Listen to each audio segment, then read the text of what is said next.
Hello Soul Seeker, how are you today? I'm fine, thank you. And how are you? Aku harap kalian semua dalam keadaan sehat dan sukacita, dan bahkan selalu membuka hati untuk mendengarkan firman Tuhan. Sebab apa? Sebab kita tidak dapat hidup tanpa firman-Nya. Dikatakan dalam firman-Nya, di luar aku, di luar Tuhan, kita tidak dapat berbuat apa-apa. So harus nempel terus ke Tuhan. Lagu ini gandul Gusti, terus rinolan wengi, terus tansah gandul Gusti. Amin. Kiranya Tuhan memberkati Soul Seeker. Kerajaan surga seumpama seorang raja yang hendak mengadakan perhitungan dengan hamba-hambanya.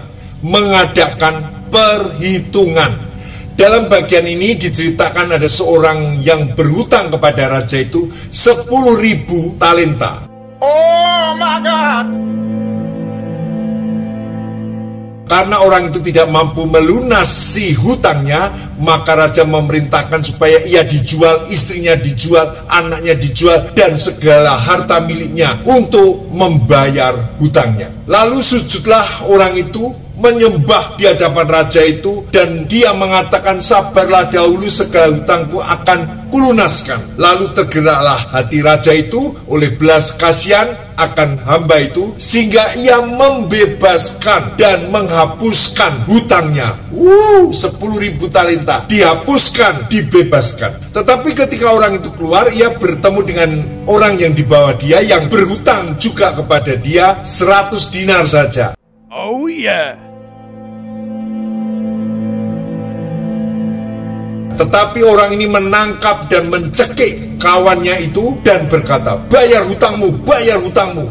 Maka sujudlah kawan itu memohon kepadanya, sabarlah dahulu, hutangku akan kulunaskan. Tetapi orang itu menolak dan menyerahkan kawannya itu ke dalam penjara sampai dilunaskan hutang-hutangnya. Kejadian ini kedengaran pada telinga raja, maka marahlah tuan raja itu dan menyerahkan orang itu yang sudah dibebaskan daripada hutang-hutangnya, diserahkan kepada Al-Guju. Lalu katanya, bukankah engkau pun harus mengasihani kawanmu seperti aku telah mengasihani kamu? Maka Bapakku yang di surga akan berbuat demikian juga terhadap kamu apabila kamu masing-masing tidak mengampuni saudaramu dengan segenap hati. Ini ada dalam Matius 18 ayat 23-35. Soul Seeker, nilai kerajaan surga berkaitan dengan spiritual Kristen. Ada hutang budi. Kalau kita tahu kita sesungguhnya ada berhutang secara terselubung, tidak kelihatan, tetapi dapat dirasakan kepada orang lain, terlebih terhadap Tuhan. Menjawab konsep Heidelberg Katekismus, di mana kita harus membayar tuntutan-tuntutan dari Tuhan yang harus kita bayar dengan komitmen kita. Ini yang jarang dipahami oleh jemaat Tuhan.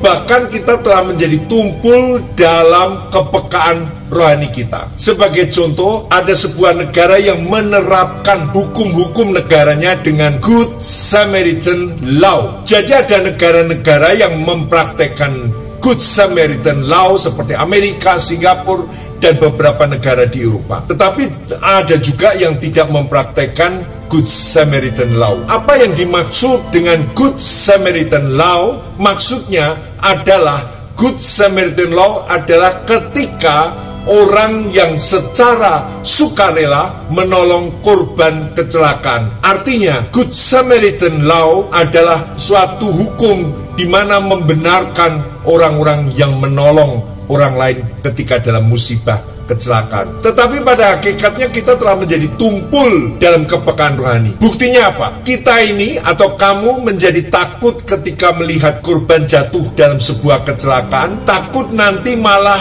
kamu yang dituduh menabraknya, ataupun orang takut menolong memberikan P3K, pertolongan pertama pada kecelakaan, karena nantinya takut dijadikan saksi di kantor kepolisian. Mengapa hal ini bisa berbeda dengan sikap masyarakat di negara yang menjalankan Good Samaritan Law? Good Samaritan Law bersumber dari cerita orang Samaria yang baik hati di mana mau menolong pada saat orang ada musibah. Jadi memang ada negara-negara yang lebih dipengaruhi Judeo-Christian tradition, di mana mempraktekkan Samaritan law. Ada negara yang tidak mempraktekkan Samaritan law. Apa bedanya? Bedanya yang tidak mempraktekkan Samaritan law, kalau kamu lihat ada orang jatuh, lalu mereka mengabaikan dan jalan terus. Dan kamu tidak bisa dituntut karena tidak ada Good Samaritan law. Kamu tidak berkewajiban untuk mengangkat, menolong orang yang jatuh itu. Melihat paradigma orang yang berhutang kepada orang lain adalah semua dengan orang yang tidak punya hati seperti orang Samaria yang baik hati. Hal ini sama konsep dasarnya dengan perintah untuk menyembuhkan orang sakit, membangkitkan orang mati, mentahirkan orang kusta, mengusir setan, dan perintah ini harus dikerjakan entah melalui doa atau pelayanan. Karena di sana dikatakan jika kamu telah memperolehnya dengan cuma-cuma, karena itu berikanlah pada mereka dengan cuma-cuma. Jadi hal-hal rohani yang diterima dari Tuhan menjadi hutang bagi kita, menjadi hutang buat sesama kita untuk kita menolong mereka. Itu ada dalam Matius 10 ayat 8. Nilai kerajaan Allah yang dijelaskan secara detail. Di sana Tuhan mengatakan setiap orang yang marah terhadap saudaranya harus dihukum. Siapa yang berkata kepada saudaranya kafir harus dihadapkan ke mahkamah agama, dan siapakah yang berkata jahil harus diserahkan ke dalam neraka yang menyala-nyala. Sebab itu jika engkau mempersembahkan persembahanmu di atas mezbah dan engkau teringat akan sesuatu yang ada dalam hati saudaramu terhadap engkau, tinggalkanlah persembahanmu itu di depan mezbah dan pergilah berdamai dahulu dengan saudaramu itu, lalu kembali untuk mempersembahkan persembahan itu. Segeralah berdamai dengan lawanmu selama engkau bersama-sama dengan dia di tengah jalan, supaya lawanmu itu jangan menyerahkan engkau kepada hakim, dan hakim itu tidak menyerahkan engkau kepada pembantunya, dan engkau dilemparkan ke dalam penjara. Aku berkata kepadamu, itu Tuhan berkata kepadamu, sesungguhnya engkau tidak akan keluar dari sana sebelum engkau membayar hutangmu sampai lunas. Hutang apa? Hutang berdamai dengan sesama kita. Matius 5 ayat 22-25. Nilai kerajaan surga berkaitan dengan spiritual Kristen ada semacam berhutang budi, berhutang di dalam alam roh, berhutang dalam alam batiniah kita, baik kepada orang lain maupun kepada Tuhan. Paulus mengatakan, aku berhutang baik kepada orang Yunani maupun kepada orang bukan Yunani, baik kepada orang terpelajar maupun kepada orang tidak terpelajar. Roma 1 ayat 14. Berhutang Injil kepada Tuhan terhadap sesamanya. Ini sebuah pernyataan Paulus yang luar biasa. Luar biasa. Ini sebuah hasil pemahaman dalam dirinya terhadap Injil dan bertumbuh dalam hatinya sehingga ia bisa menyimpulkan sesuatu pesan dari Injil itu. Ini bukan asal-asalan menginjil, tetapi ia sadar betul untuk berbuat baik kepada orang lain karena ia sudah menerima perbuatan baik daripada Tuhan. Dalam perikop ini dikabarkan bahwa Roma 13 ayat 7, bayarlah kepada semua orang apa yang harus kamu bayar, pajak kepada orang yang berhak menerima pajak, cukai kepada orang yang berhak menerima cukai, rasa takut kepada orang yang berhak menerima rasa takut, dan hormat kepada orang yang berhak menerima hormat. Janganlah kamu berhutang apa-apa kepada siapapun juga, tetapi hendaklah kamu saling mengasihi, sebab barang siapa mengasihi sesamanya manusia, ia sudah memenuhi hukum Taurat. Kita percaya tidak ada teologi yang tidak ada kaitannya dengan kehidupan secara praktis. Kalau kita kembali kepada Alkitab, kita mendapati surat Roma ini bisa menjadi suatu role model bagaimana Paulus bisa membahas teologi dengan begitu dalam, begitu rumit, tetapi tetap tidak disintegrate, tidak terpisah, dan tidak ada fragmentasi dengan kehidupan sehari-hari. kita bisa membangun kehidupan praktis sehari-hari itu penting untuk memikirkan apa yang menjadi pengertian teologis kita yang mewarnai kehidupan praktis kita sehari-hari. Dalam bagian yang sudah kita baca atau unit sebelum Paulus membicarakan tentang membayar pajak, atau lebih besar tema kaitannya antara orang Kristen, bagaimana perlu tunduk atau patuh, submit kepada pemerintah. Di sini kita melihat bahwa orang Kristen tidak diajarkan untuk melawan pemerintah, tidak diajarkan, tidak dibenarkan untuk melawan pemerintah. Orang Kristen tidak dibenarkan menjadi pemberontak, tetapi orang Kristen diminta untuk menghargai, menghormati pemerintah sebagai satu institusi yang juga dikehendaki oleh Tuhan, ordo yang ditetapkan oleh Tuhan di atas kita, di atas gereja, yang kita juga perlu tunduk kepadanya, kepada pemerintah, karena pemerintah juga menjadi wakil Allah, menjadi pelayan-pelayan Tuhan. Soul Seeker, pada sambungan dari ayat 8 tadi yang sudah kita baca, yaitu jangan kamu berhutang apa-apa kepada siapapun juga. Sebelumnya di sana berbicara tentang pajak yang harus dibayar. Karena itu adalah hutang kita kepada pemerintah di dalam pengertian tidak bayar pajak berarti tidak mau bayar hutang. Paulus memperluas bukan hanya hutang kepada pemerintah, tetapi jangan berhutang kepada siapapun juga. Ayat ini jangan ditafsirkan dengan orang Kristen bukan berarti tidak boleh kredit, atau orang Kristen tidak boleh memakai kredit card, tidak boleh pinjam uang ke orang lain ketika dalam kesusahan. Itu bukan maksudnya. Pengertiannya adalah jangan kamu berhutang apa-apa kepada siapapun juga, di dalam arti kita harus melunasinya. Kita berhutang kepada siapa? Kalau kita sudah berhutang, jangan tidak melunasi, harus melunasi. Hal ini kan common sense, suatu kewajaran. Sebetulnya tidak perlu Alkitab untuk mengerti kalimat seperti itu, tetapi yang common sense tidak tentu common sense. Ada orang yang berhutang dan belum bayar hutang, tetapi bisa traveling ke luar negeri, kemana-mana, lalu bisa beli barang-barang yang branded, tetapi hutangnya tetap tidak lunas. Lalu yang diutangi ngelus dodo. Ya Allah, gimana ya seperti ini? Hutang belum dibayar, kok bisa senang-senang, kok bisa jalan-jalan seperti itu?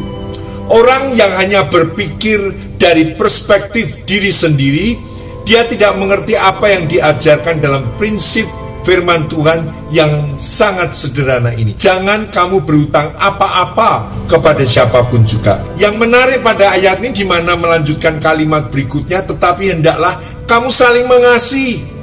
Di sini apa kaitannya hutang dengan kasih? Kok sepertinya orang nyambung ini? Tidak nyambung. Ada satu penafsir yang mengatakan seperti ini, waktu di sini dikatakan jangan kamu berhutang apa-apa kepada siapapun juga, dalam arti kalau kita hutang, kita harus melunasi.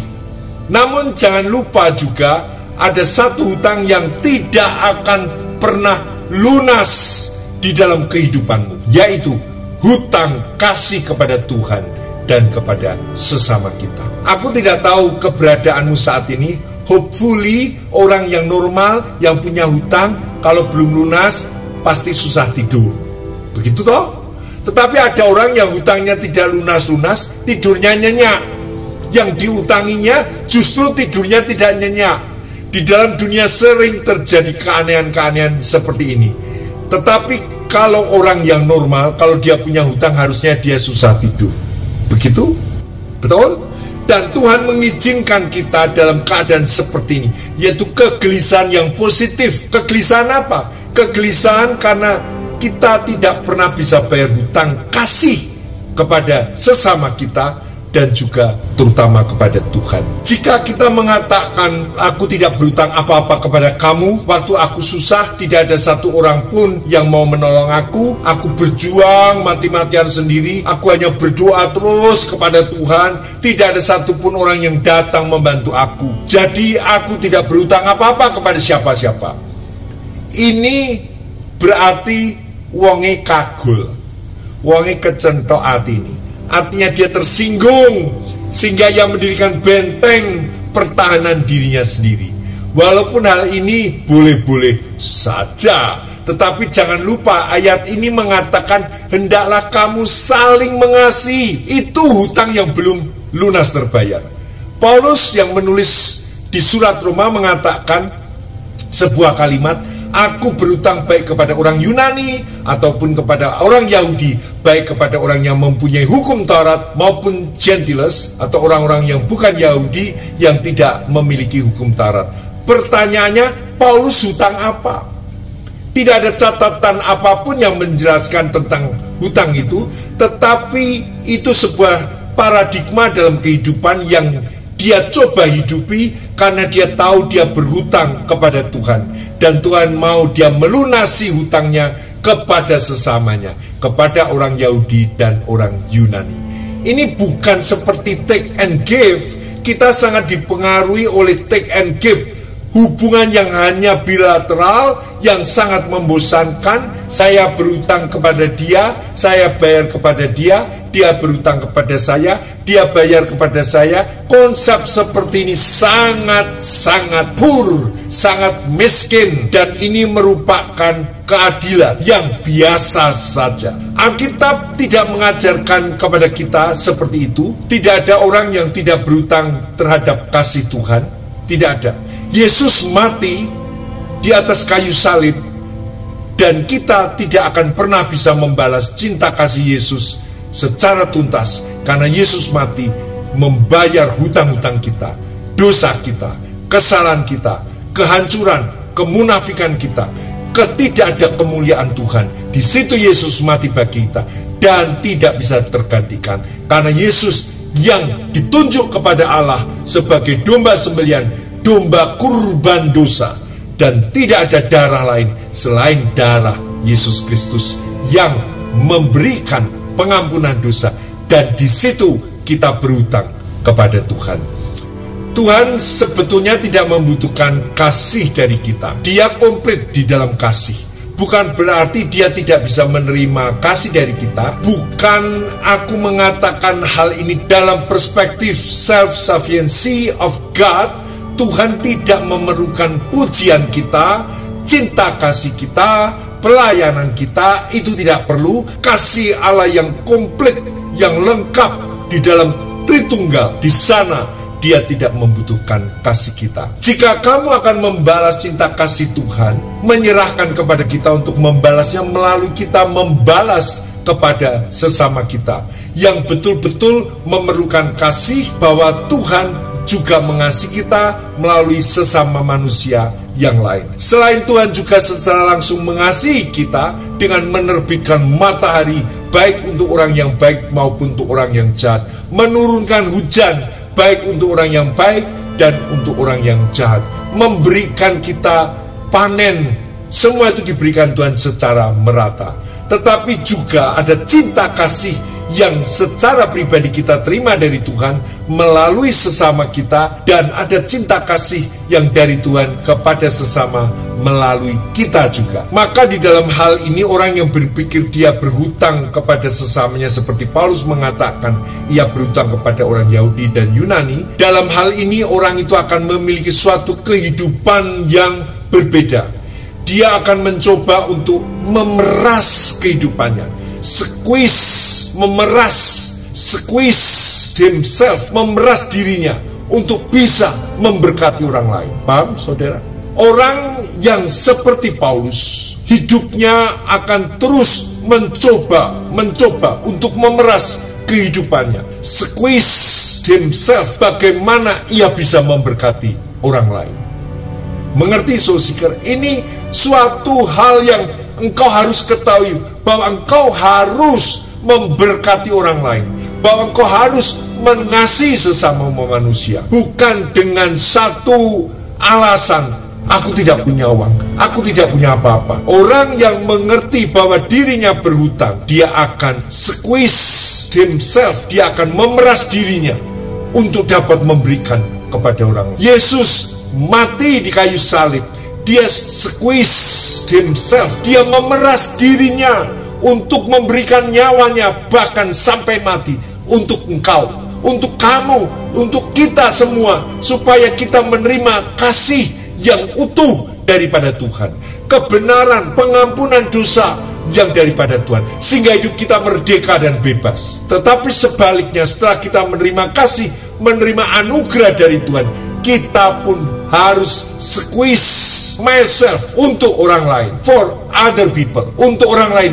supaya mereka juga merasakan kasih. Ini hutang yang harus kita upayakan, kita squeeze, kita memeras, supaya dapat memberikan kasih kepada orang lain. Tetapi jangan lupa ada hutang terselubung, yaitu kasih yang selalu harus kamu bayar sepanjang hidupmu, bahkan sampai selama-lamanya. Kalau di dunia kita tidak berpikir seperti itu, bagaimana kalau sebelum umur 30 atau 40 tahun sudah tidak hutang lagi? Semuanya sudah aku lunaskan. Kalau perlu orang lain yang hutang kepadaku.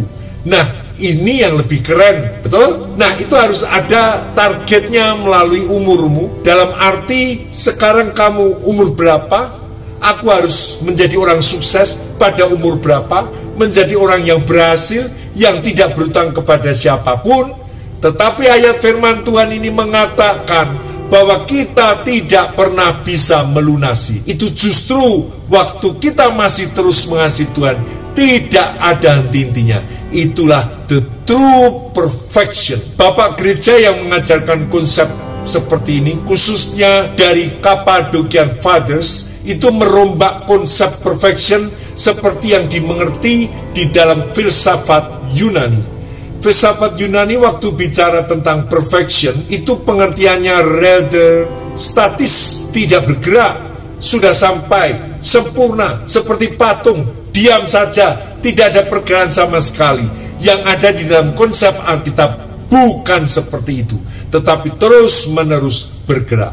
Memang to certain extent di dalam surga kita sempurna, di dalam arti kita melihat Tuhan muka dengan muka, kita mengatakan seperti itu, tetapi bukan berarti lalu pemandangan itu menjadi satu pemandangan yang statis berhenti, yang setelah itu tidak ada progres. Justru dalam hal itu progres menjadi kunci di dalam surga. Ada suatu terus perkembangan.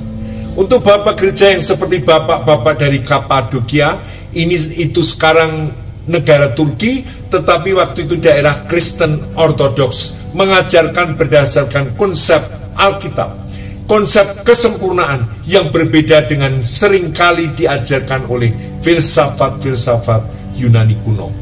Dan termasuk di dalam bagian ini, kasih tidak pernah berhenti mengalir, berpikir bahwa aku ada di dalam hutang kepada sesamaku, di dalam hutang kepada Tuhan, sehingga hidupku bukan untuk diriku sendiri, tetapi bagi sesamaku, yaitu aku masih berhutang dan belum bisa melunasi. Sudut cara pandang perspektif yang sama sekali lain dengan orang-orang yang berpikir aku tidak berhutang kepada siapa-siapa. Pikiran yang sekali lagi menurut konsep dunia tidak mengenakkan itu, tetapi justru menurut Alkitab ini membahagiakan. Ini bukan satu beban yang berat di dalam kehidupan kita. Ya, kalaupun mau, tetapi memakai istilah beban dengan sweet burden. Seperti kita mengasuh anak-anak kita. Anak-anak kalau dibilang bukan burden, ya salah juga. Anak-anak itu burden, menjadi beban bagi kita, betul. Tetapi sweet burden, khususnya orang tua harus setuju dengan kalimat sweet burden. Tetapi kalau kita merasa anak itu bukan lagi sweet burden, tetapi bitter burden, ya berarti kita sudah betul-betul berada di dalam kepahitan hidup. Tidak tahu persoalannya apa di dalam rumah tangga, sampai anak jadi beban yang begitu berat. Beban bukan sweet burden, beban yang manis. Ada sesuatu yang salah di di dalam keputusan kita berkeluarga, menikah, dan memiliki anak. Demikian juga dengan sesama saudara seiman, itu keluarga. Lalu kalau kita berpikir, wah aku harus melayani dia lagi, waduh ini beban, lalu untuk apa kita menjadi Kristen? Untuk apa kita percaya Yesus? Kalau Yesus mengundang kita dan masuk dalam keluarga yang besar, dalam keluarga anak-anak Tuhan, jadi kita tidak bisa mengatakan aku tidak bisa melayani dia. Ini bakalan menjadi beban yang berat dalam hidupku. Ya kalau begitu untuk apa kita percaya Yesus? Betul? Untuk apa kita bergabung di dalam keluarga Kristen? Untuk apa kita berjemaat? Mungkin lebih baik jadi ateis. Kita bisa mengurus keluarga kita sendiri, tidak usah mengurus keluarga orang lain, karena memang compatible dengan iman kepercayaan mereka, tetapi tidak compatible dengan iman kepercayaan Kristus, karena kita terus-menerus berhutang kepada sesama kita. Dan karena sesama kita itu keluarga, maka seharusnya juga kita melakukan itu dengan satu pandangan, bahwa ini sweet burden yang diberikan Tuhan dalam kehidupan kita berkeluarga, berjemaat, menjadi orang Kristen. Kemudian bagian ini mengatakan siapa yang mengasihi sesamanya manusia, dia memenuhi hukum Taurat. Ada dua macam resepsi terhadap hukum Taurat. Ide kita melihatnya sebagai yang membahagiakan kita, atau kita melihat hukum Taurat sebagai yang mengekang, menjepit, mencekik kehidupan kita. Yang menarik, orang seringkali berpikir hukum itu seperti itu. Hukum itu membatasi aku, hukum itu membuat aku tidak merdeka, mencekik aku, menindas aku.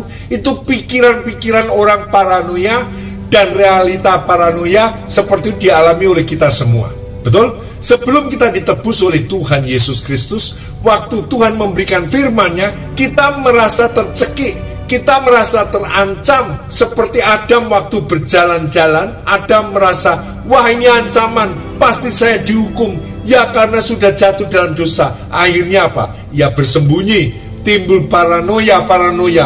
Pasti Tuhan mau menyeret aku dalam hukuman. Orang yang terus-menerus berpikir negatif, hal ini seperti perlu direhabilitasi. Rehabilitasi bukan hanya secara psikologis, tetapi juga secara teologis. Mengerti maksudnya? Kalau kamu mengatakan bahwa berhubungan dengan Tuhan menjadi paranoia, kita menjadi suatu ancaman yang mencekik kita, nah kita perlu direhabilitasi secara teologi. Ada dua macam resepsi kita bisa melihat hukum Taurat secara pikiran paranoia seperti itu. Tuhan untuk apa memberikan perintah kepadaku agar aku tidak bahagia? Pikiran seperti ini atau menghayati seperti ini yang tertulis dalam Mazmur 1.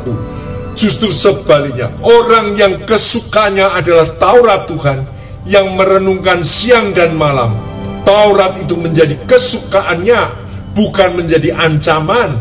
Perintah Tuhan menjadi lebih manis daripada madu, dan lebih indah daripada banyak emas tua, kata pemazmur, bukan menjadi ancaman.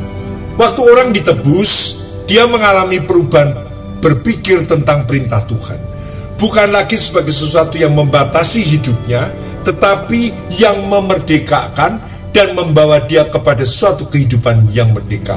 Kita bisa mempelajari konsep seperti ini khususnya di dalam teologi John Calvin, yang sangat menekankan penggunaan Taurat justru setelah orang diselamatkan. Mungkin yang lebih sering kita mendengar adalah perspektif dari Luther, yang juga betul, itu juga dari Rasul Paulus. Dua-duanya betul, yaitu melalui Taurat kita jadi tahu bahwa kita ini orang berdosa.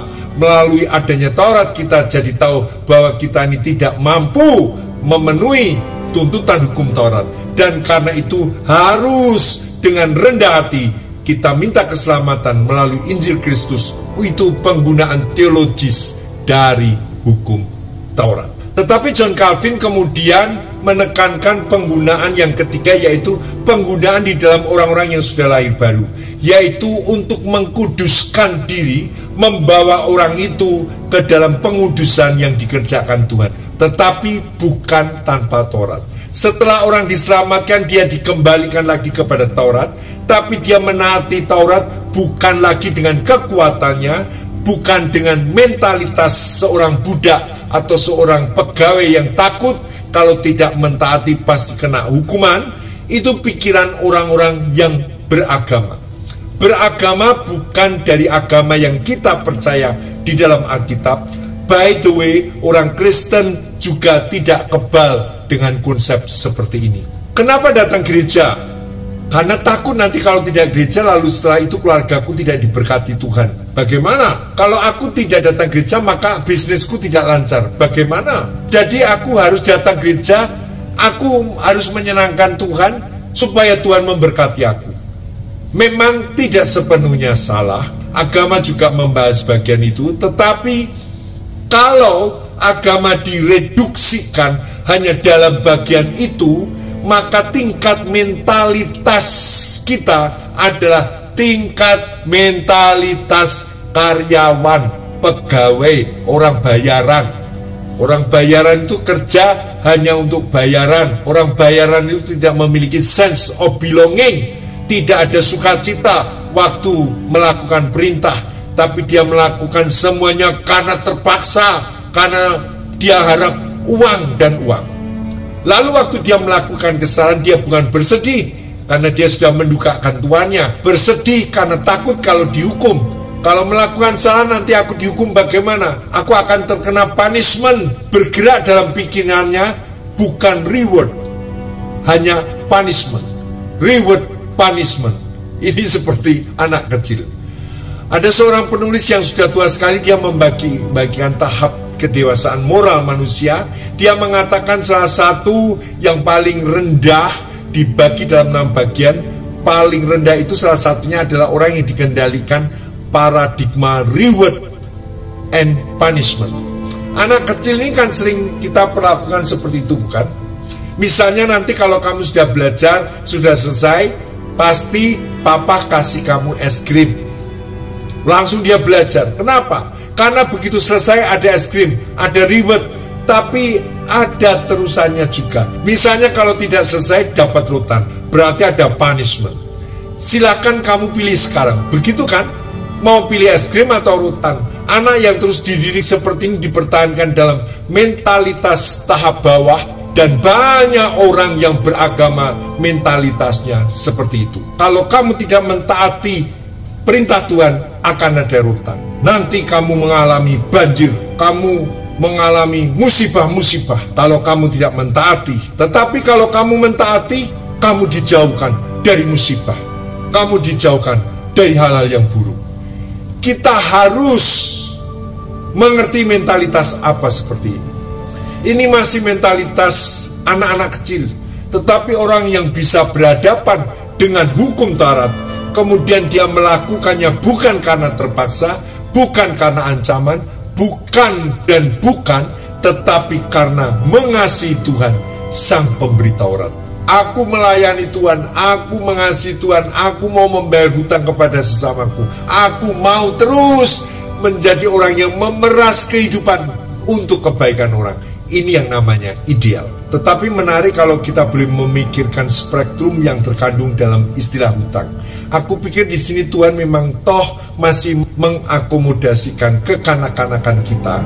Maksudnya adalah kita tahu namanya membayar hutang kalau kita dapat tagihan listrik. Aku pikir kita semua tahu waktu kita membayar itu bukan memang lebih baik digerakkan oleh certain sense of duty karena kewajiban, betul? Aku sering mendengar pernyataan orang-orang Jawa di kampung ketika aku tanya, Bu mau kemana, Pak mau kemana? Ini mau bayar pajak. Pajak apa? Pajak listrik. Dia bilang itu pajak. Sebetulnya itu bukan pajak, itu harus kamu bayarkan, ya. Itu memang karena kamu memakai listrik, kamu harus membayar. So seeker, ketika aku tinggal di apartemen, aku harus safety margin uang untuk membayar listrik maupun membayar maintenance fee. So seeker tahu, aku tidak pernah terlambat di dalam membayar sepanjang tahun, bukan setahun, lebih daripada 5 tahun. Aku tidak pernah terlambat membayar listrik maupun membayar maintenance fee. Memang pernah terlambat cuma 2 hari sekali saja. Tetapi anehnya, Aku selalu ditagih lewat surat dan dimasukkan di kolong pintu dengan tagihan. Kalau tidak membayar listrik akan dimatikan. Saya jengkel, aku kan sudah membayar. Akhirnya aku membawa bendel di mana saya punya dokumen pembayaran. Saya datang ke kantor pemasaran itu, aku datang ke kantor apartemen itu dan aku katakan aku sudah bayar. Lalu, oh ya Pak, kalau sudah bayar ya abaikan saja. Kamu itu selalu masukkan surat dan selalu di handphoneku kamu selalu memberikan catatan, Pak bayar listrik. Aku sudah membayar, aku tidak pernah terlambat. Orang ditagih itu tidak enak loh, betul? Aku rasa tidak nyaman ditagih. Dan apa yang jadi? Orang itu katakan, Pak kalau memang sudah bayar ya abaikan saja. Lah kenapa kamu tagih? Ya ini lakukan secara random. Ya gimana? Kamu harus detail. Lalu saya tanya, coba periksa. Aduh Pak, kalau meriksa lama. Saya ini hal ini sangat menyusahkan saya dan menyesakkan saya, karena saya tuh kalau hutang saya gugup. Saya tidak pernah hutang. Saya ketika berusaha mendirikan perusahaan, saya tidak pernah memakai uang bank, saya tidak pernah pinjam uang bank, saya tidak pernah pinjam uang dari keluarga. Saya lakukan dengan apa adanya, sehingga ketika saya menjulang tinggi sampai 5.500 karyawan, aku pun tidak pernah pakai uang bank, tidak pernah pinjam. Bank itu hanya aku pakai sebagai kendaraan untuk bagaimana aku kirim uang kepada supplier atau orang pembeli mengirimkan uang untuk pembayaran. Aku tidak pernah pinjam uang bank. Makanya ketika ditagih aku sangat berat. Betul? Kalian mengalami seperti itu ketika ditagih, atau ketika kamu ditagih malah kamu punya alasan ini dan itu.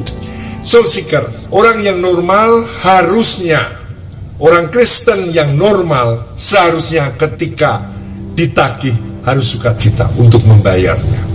Betul? Jangan sampai kita dalam hal-hal yang kecil kita tidak mau membayarnya. Soul seeker, saya mau katakan bahwa kita tetap berhutang. Kita manusia yang berhutang. Kita hidup ini berhutang kepada Tuhan.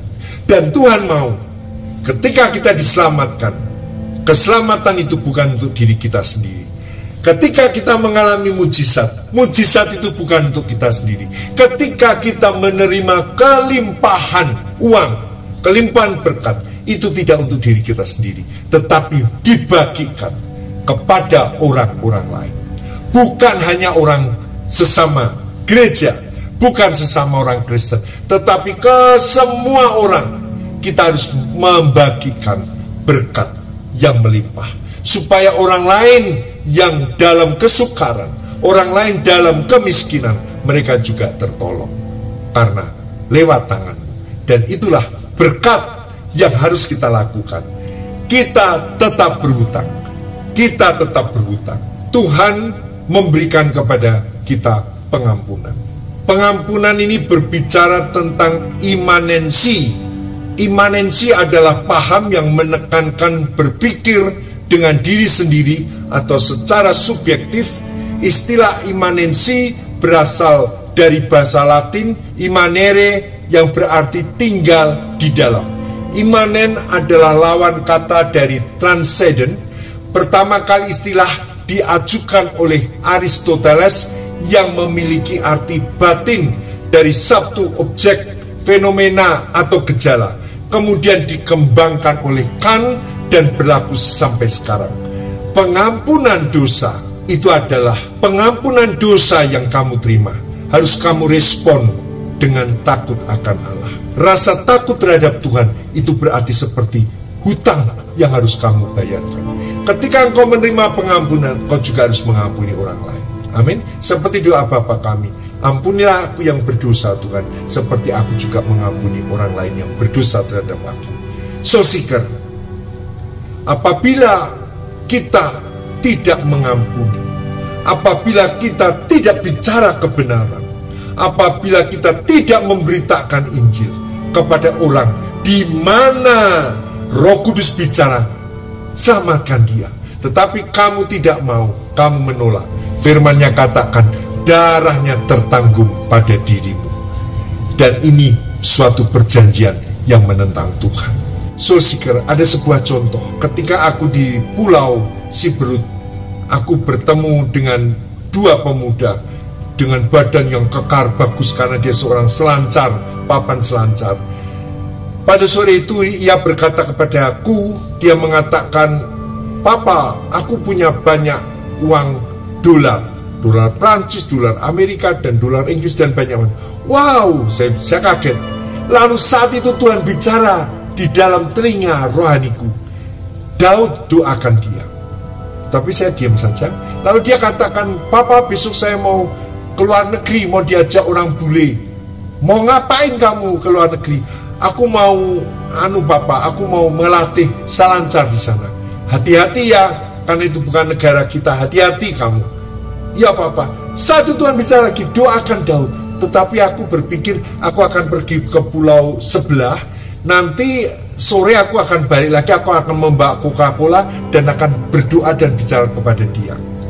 Saat itu jam 1 siang, tiba-tiba jam 2 siang terjadi ombak yang begitu besar, sehingga aku tidak bisa ke pulau di mana ada dua pemuda itu. Apa jadinya? Paginya aku ke sana dan ternyata orang kedua pemuda itu telah pergi. Saya tenang aja, belum rezekinya lah, doakannya sudah. Ketika saya pulang di Jakarta, jari Tuhan menunjuk kepada hati saya, "Kenapa kamu tidak mendoakan? Bagaimana kalau orang itu nanti mati? Bagaimana kalau orang itu celaka?" Saya menjadi bingung dan saya menangis di hadapan Tuhan. "Tuhan, ampuni aku Tuhan. Kenapa aku sudah mengizinkan diriku untuk mengeraskan hati, hanya mendoakan saja? Kenapa aku tidak mau?" Soul Seeker tahu, itu darahnya tertanggung atas diriku. Oleh sebab itu aku terus berdoa minta ampun kepada Tuhan, minta pengampunan kepada Tuhan. Dan pengampunan dosa harus direspon dengan rasa takut akan Allah. Dan hari ini rasa takut akan Allah adalah untuk saya terus memeras kehidupan saya, untuk berbuat baik, untuk menolong orang lain, siapapun juga itu sesamaku, supaya aku dapat membalas kebaikan Tuhan. Karena hutang itu tidak terbayar, tetapi itu terus menerus aku bawa hutangku di hadapan Tuhan, bahwa aku harus berbuat baik kepada setiap orang. Soul Seeker, jika kamu tidak melakukan, maka itu akan bertumpuk makin dalam. Lakukan pemberitaan Injil, Soul Seeker. Lakukan perbuatan baik, karena itu yang diminta Tuhan. Amin. Kiranya ini memberkati, menjadi berkat, dan lunasi hutangmu selama kamu hidup di dalam pertolongan Tuhan. Amin. Haleluya. Kita berdoa. Tuhan Yesus, biar setiap orang yang mendengar lewat Think of Soul channel ini diberkati Tuhan. Dia mengerti bahwa hidupnya berhutang kepada Tuhan. Dia mengerti bahwa dia harus membayar hutangnya untuk berbuat baik, untuk memberikan anugerah juga kepada orang-orang sesamanya. Terima kasih Tuhan, biar Roh Kudus yang memberkati kami, Roh Kudus yang menolong kami, Roh Kudus yang memampukan kami untuk membayar hutang-hutang kami terhadap Tuhan. Di dalam nama Tuhan Yesus kami berdoa, amin. Tuhan memberkati, tetap semangat, bayar hutangmu. Haleluya, sampai jumpa, amin.